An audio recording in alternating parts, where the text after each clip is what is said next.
54 برس میں نے آپ لوگوں کے لیے لکھا، صرف آپ لوگوں کے لیے، اور سب سے زیادہ محترم ضیاء الحق صاحب کے دور میں۔ آنگن ٹیڑھا، شوشا، شو ٹائم، اسٹوڈیو 2.5، اسٹوڈیو 3:45، 4:20 اور مختلف کھیل۔ سینسرشپ بہت سخت ہوتی تھی، مجھے معلوم تھا کہ جملے کٹ جائیں گے، مگر میں لکھتا تھا۔ ایک دن کرکٹ بھی بہت اچھے کھیلتا تھا میں، عمران سے دوستی بھی تھی۔ ضیاء صاحب کے بیٹے انوار الحق میرے پاس آئے اور کہنے لگے کہ عمران ریٹائر ہو گئے ہیں، ان کو ٹریبیوٹ دے رہے ہیں والد صاحب، اور آپ میزبانی کریں گے۔ میں نے کہا ضیاء صاحب نے کہا ہے؟ انہوں نے کہا جی ہاں۔ میں اسلام آباد چلا گیا۔ ضیاء صاحب کے گھر پہلے مجھے جانا پڑا، پنڈی میں ہے، چکلالہ میں، پریزیڈنٹ ہاؤس۔ وہاں پہنچا تو ضیاء صاحب نے کہا کہ 9 بجے پروگرام شروع ہوگا، 9:30 بجے مجھے فرانس کے سفیر کے پاس جانا ہے، تو اس بات کا خیال رکھیے گا آپ۔ میں نے کہا جی ہاں۔ 20-25 ہزار آدمی تھے، بھرا ہوا تھا اسٹیڈیم۔ میں نے عمران کو بلایا اور میں نے کہا کہ 1971 پاکستان کے لیے اچھا نہیں تھا، افراتفری مچی ہوئی تھی، آدھا ملک ٹوٹ گیا تھا، مگر 71 میں ہم نے ایک آدمی کو بھاگتے ہوئے دیکھا، ایک نوجوان کو، بہت اچھی طرح بھاگا، اور وہ ہمیں اتنا اچھا لگا کہ ہم تھوڑا بہت غم بھول گئے کہ ہم نے کیا کھویا، کیونکہ 71 میں ہم نے عمران کو پا لیا تھا۔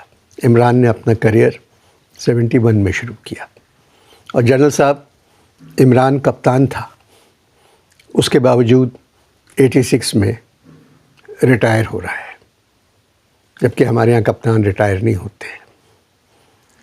عمران خان، عمران اتر کے آئے بڑے سٹائل سے، پھر ضیاء صاحب آئے۔ ضیاء صاحب نے عمران کے دونوں گالوں پہ پیار کیا۔ مائک میرے پاس تھا، میں نے کہا کہ زندگی میں پہلی مرتبہ کسی مرد نے بھی عمران کو پیار کیا۔ تو جنرل صاحب نے میری طرف دیکھا، کیا کہا آپ نے؟ میں نے کہا سر آپ کریں، میڈل دے دیں عمران کو۔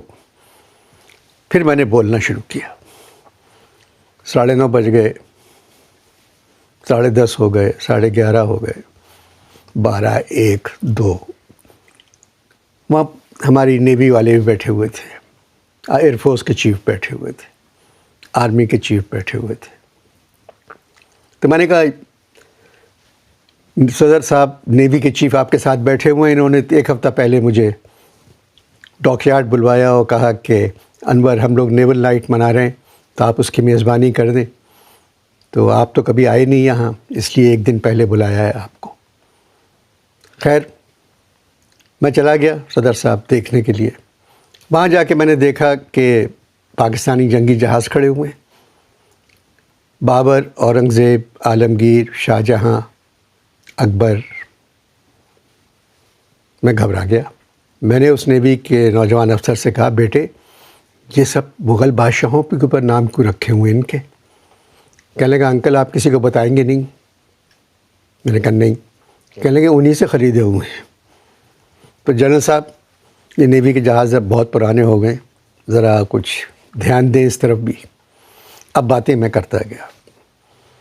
2:30 بجے پروگرام ختم ہوا، میں اسلام آباد ہوٹل آ گیا۔ آدھے گھنٹے بعد ان کے صاحبزادے دونوں میرے پاس آئے اور کہنے لگے کہ والد صاحب نے یاد کیا ہے۔ تو میں پریشان، میں نے اپنے بھائی کو فون کیا، وہ چیف سیکرٹری تھے سندھ کے۔ میں نے کہا احمد بھائی میں ضیاء صاحب نے 3 بجے رات کے بلایا ہے۔ بولے تم نے کیا کہا؟ میں نے کہا میں نے تو کچھ نہیں کہا۔ بولے نہیں پروٹوکول ہے، یو ہیو ٹو گو۔ میں چلا گیا۔ اور جب میں پہنچا تو صدر صاحب باہر آئے، ضیاء الحق صاحب، برآمدے میں میرا استقبال کیا، گاڑی کا دروازہ کھولا اور کہنے لگے آئیے۔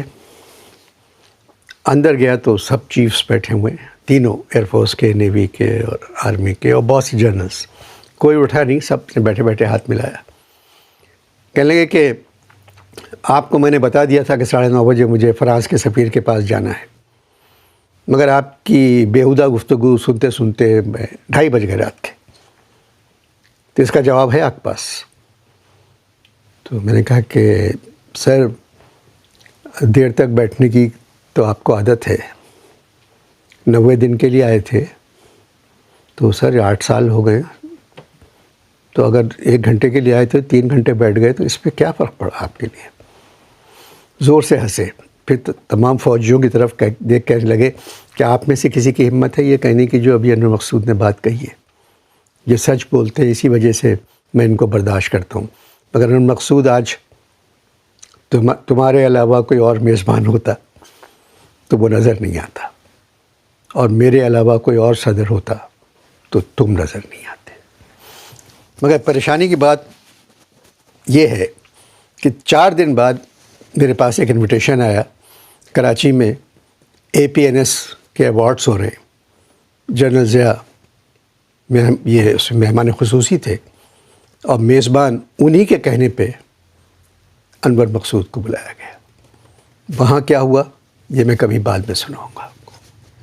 بہت بہت